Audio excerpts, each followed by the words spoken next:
Hello, my name is Thomas Pereno, and I'm going to speak to you about basic ventilator settings. There are a few settings common between conventional modes of ventilation. These include the fraction of inspired oxygen, which is simply the amount of oxygen being delivered to the patient; positive end expiratory pressure, which is the pressure maintained in the respiratory system at the end of exhalation. The purpose of setting PEEP is to try and maintain an open lung by preventing atelectasis. Trigger sensitivity is the criteria used by the ventilator to determine if the patient is making an effort. The two options available on conventional modes of ventilation are flow trigger and pressure trigger. Flow trigger is a change in baseline flow measured in liters per minute that is required for the ventilator to determine if a breath has been requested by the patient. Pressure trigger is the change in baseline pressure measured in centimeters of water that is required for the same purpose. These three settings are present on the three most common conventional modes of ventilation. The three most common modes are volume assist control, pressure assist control, and pressure support. And this table is a summary of how these three modes are different. Please note this is a very basic generalization of the volume, flow, and pressure differences related to each mode, but it is the basic understanding required for this video. These differences will be described later when discussing considerations for each mode. There are minimum settings and targets that can be considered for mechanical ventilation with any mode. FiO2 can only be set as low as the fraction of oxygen in the atmosphere, 21%. PEEP is generally set at a minimum level of 5 centimeters of water. Tidal volume should be set between 6 and 8 milliliters per kilogram of ideal body weight. Ideal body weight is the patient's predicted weight based on height and birth gender, not their actual body weight. The respiratory rate when using assist control modes, I will describe in a moment, should be set at least high enough to achieve a minute ventilation that is predicted for the patient, or set even higher if the patient has a known acid-base disturbance at the time of intubation. Predicted minute ventilation can be determined by multiplying ideal body weight of the patient by 100 milliliters per minute. In this example, an ideal body weight of 70 kilograms leads to a predicted minute ventilation required of 7 liters per minute. Adjustments made based on blood gas analysis or pulse oximetry will be discussed later. Volume assist control is the first mode I will discuss. Assist control modes share the common setting of requiring a frequency, which is respirations per minute. It is the minimum breathing frequency, and patients can trigger some of the breaths, all of the breaths, and more breaths than what is set by the ventilator if they would like. If the trigger sensitivity criteria is met, the ventilator will deliver a breath to the patient. If there is no trigger criteria being met, the ventilator will deliver a breath at the set frequency. When patients begin to actively interact with the ventilator, a trial of a spontaneous mode such as pressure support should be considered. Tidal volume is the volume delivered to the patient in milliliters. The acceptable range, as already mentioned, is between 6 to 8 milliliters per kilogram.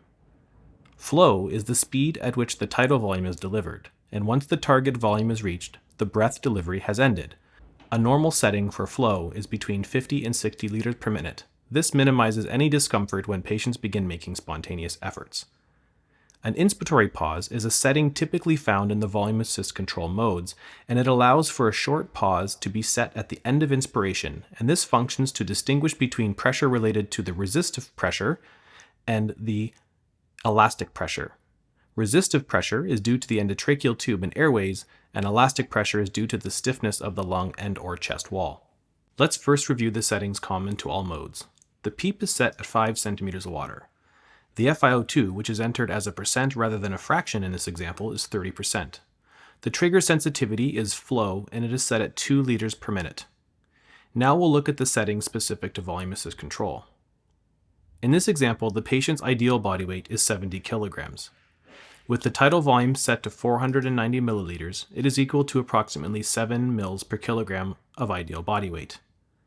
The frequency is set to 14 breaths per minute, and this gives us a minute ventilation, which commonly has the label VE, of approximately 7 liters per minute, which is the predicted value of minute ventilation based on the patient's ideal body weight.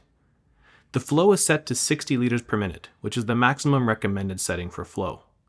A flow of 60 liters per minute is equal to 1 liter per second when you divide it by 60 to convert, which makes it easy to determine the inspiratory time to deliver 490 milliliters, or 0.49 liters, in this example, would be delivered in 0.49 seconds. Now, 0.49 seconds is considered quite a short inspiratory time. Typically, it should be between 0.75 and 1 second. and there are a few ways to lengthen the inspiratory time when using volume assist control. One is to simply lower the flow rate. In this example, as you lower the flow rate, you can see its impact on the inspiratory time. Please remember that the setting should be between 50 and 60 liters per minute. We'll return it back to 60. Another way to increase inspiratory time would be to change the pattern. Some ventilators allow you to choose different flow patterns. If I choose decelerating, this means the peak flow will be 60 liters per minute, but then it will slow down over time, which of course will extend the time required to deliver the 490 milliliters. If I use further deceleration, you can see it extends the time even longer. However, constant flow allows easy interpretation and calculation of inspiratory resistance, so we will leave it at constant flow. So with the flow set at 60 liters per minute and using constant flow, the method to lengthen inspiratory time that can also serve as a useful monitoring tool is to add 0.2 to 0.3 seconds of a pause time at the end of inspiration. Without this pause time, all the ventilator will display is a peak pressure. However, with the pause time, there will be a moment of zero flow that will deliver a plateau. Let's watch the screen over here as we change. Currently, you can see that there is only a peak pressure being demonstrated, and this includes resistive and elastic pressures, and we can't distinguish between how much of this is resistance and how much is due to the stiffness of the lung. So let's add a pause.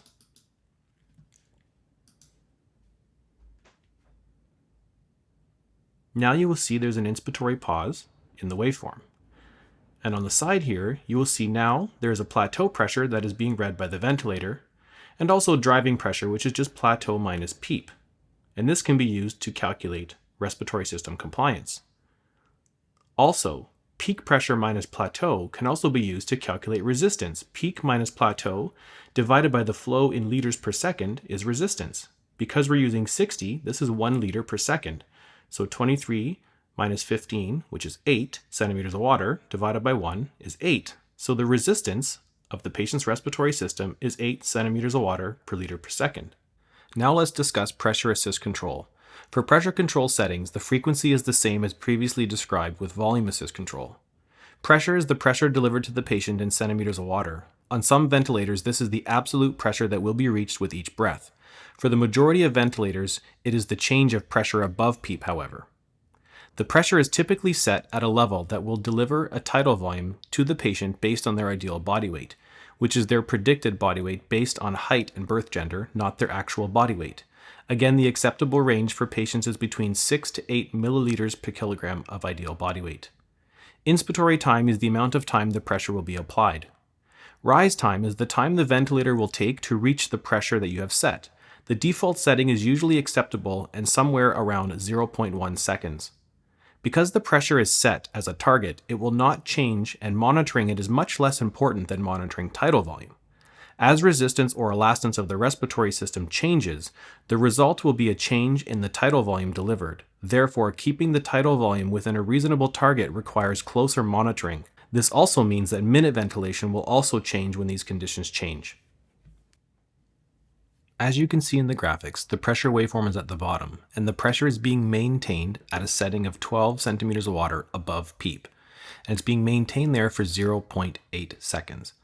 As I mentioned before, if the respiratory system mechanics change, the pressure will not change because it is set, and what will change is the slope of the decelerating flow here. And changes in this shape will result in differences in volume and, of course, minute ventilation delivered to the patient. Let's see what happens when we increase resistance.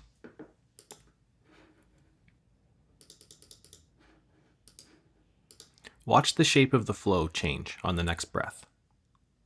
See, the deceleration is a little bit more gradual, but what happens is the tidal volume now changes from 505 to 426 in terms of exhaled volume. Now let's return the resistance back to where it was.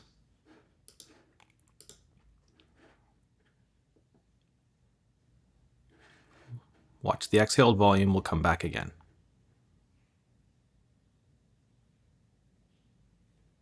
Now we'll change the compliance, and we'll pay attention to the volume changing here, but also the minute ventilation.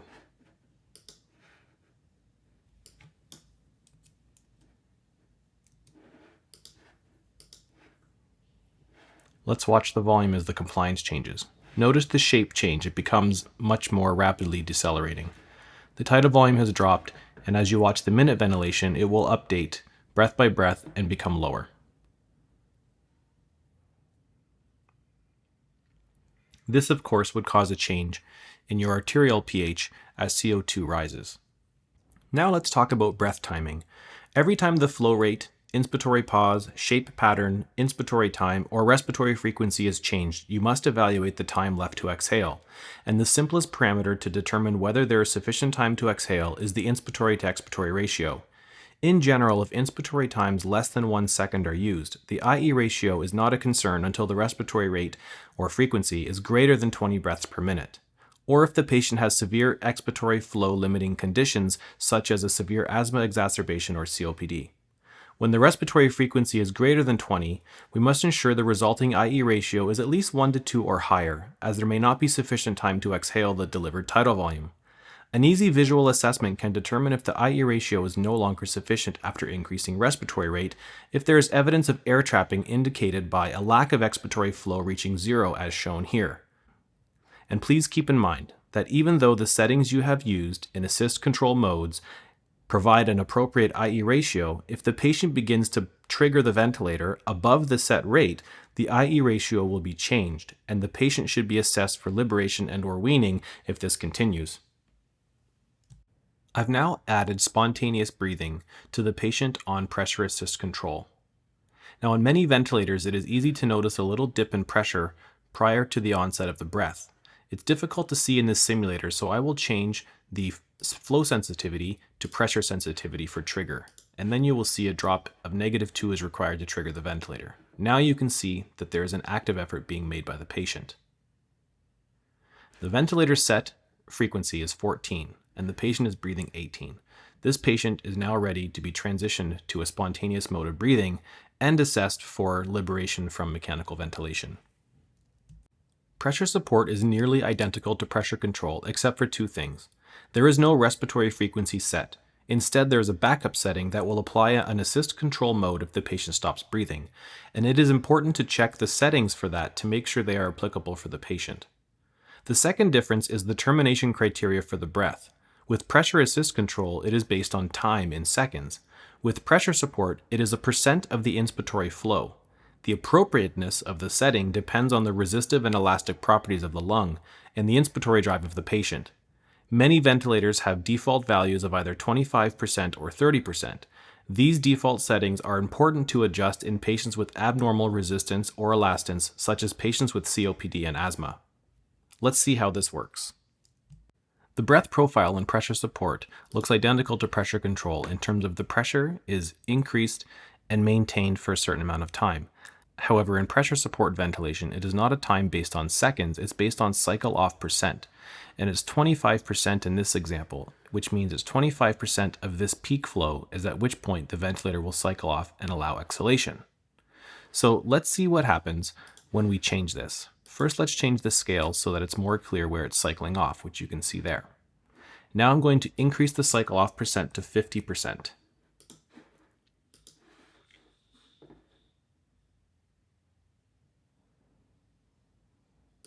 Now you can see this breath was still at 25% cycle off of the peak flow, whereas here it's 50% of the peak flow. So halfway between peak and baseline of 0, it cycled off at 50%. So as you can see, although there's no time being set in seconds, we do have the ability to set a timing in pressure support, which is important because it's possible to set a timing that is too short, which in fact, if you see here the expiratory flow, there's a peak and it's exponential, whereas here there's a little bit of a dampening in the peak, and that's because the effort is actually still continuing even though the ventilator cycled off. This is a form of desynchrony or asynchrony called premature cycling or short cycling. So the ventilator cycled off before the patient was done the effort. CPAP is continuous positive airway pressure. Consider it similar to PEEP, relating to its purpose to maintain an end expiratory lung volume. Many ventilators do not have a specific mode called CPAP, rather it is delivered by simply turning the pressure support level in pressure support ventilation down to 0, and what you have left is a constant pressure in the system based on your PEEP setting. flow is delivered to the patient by the machine in order to maintain the set pressure.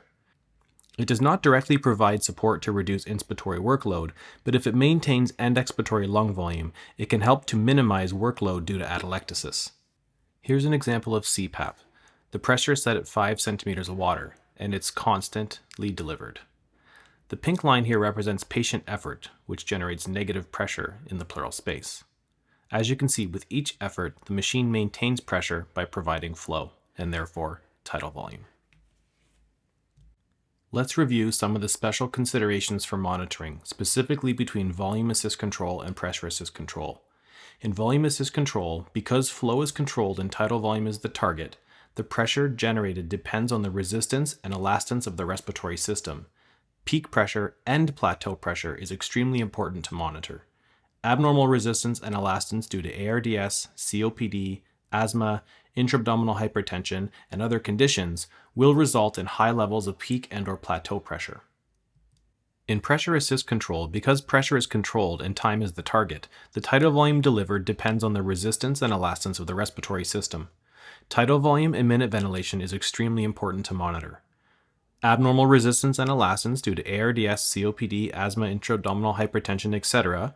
will require higher pressures to deliver an acceptable volume, and acute changes can cause significant changes in your tidal volume and minute ventilation, and therefore can change your arterial pH. When it comes to understanding the ventilator's role in acid-base and oxygenation issues, two key concepts need to be understood.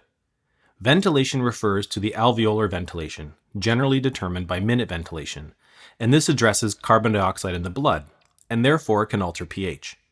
Oxygenation refers to oxygen diffusion into the blood, and it's addressed by changes in the fraction of inspired oxygen and PEEP. Improvements in oxygenation by providing more oxygen is easy to understand since it increases the partial pressure of oxygen available for diffusion. PEEP is often used to increase the end expiratory lung volume available for gas exchange. However, considerable care needs to be taken when adjusting PEEP for oxygenation due to the potential to overdistend the lungs, and caution should be taken when plateau pressure is greater than 27 centimeters of water. PEEP can also affect perfusion within the lung, which can negatively impact ventilation, resulting in worsening pH. Oxygenation is classified by severity, and when the SpO2, or saturation, is well correlated with arterial blood oxygen levels, it can be used to estimate PaO2, which is the partial pressure of arterial oxygen. An easy rule to remember is that a saturation of 90% under normal conditions correlates to an oxygen level in the blood of 60 millimeters of mercury. Normal arterial pH is between 7.35 and 7.45. Levels below this are consistent with acidosis, and levels above this are consistent with alkalosis, generally referring to respiratory or metabolic conditions. The arterial pH has an inverse relationship with arterial carbon dioxide. If the carbon dioxide in the blood increases, pH will decrease. If carbon dioxide is reduced, the pH will increase. These are considered respiratory disturbances. The pH has a direct relationship with arterial bicarbonate. If bicarbonate increases, pH will increase. If bicarbonate decreases, pH will also decrease. These are considered metabolic disturbances. The simplest thing to remember, regardless of whether the issue is carbon dioxide or bicarbonate, respiratory or metabolic, is that there is a direct relationship between the pH in the blood and minute ventilation.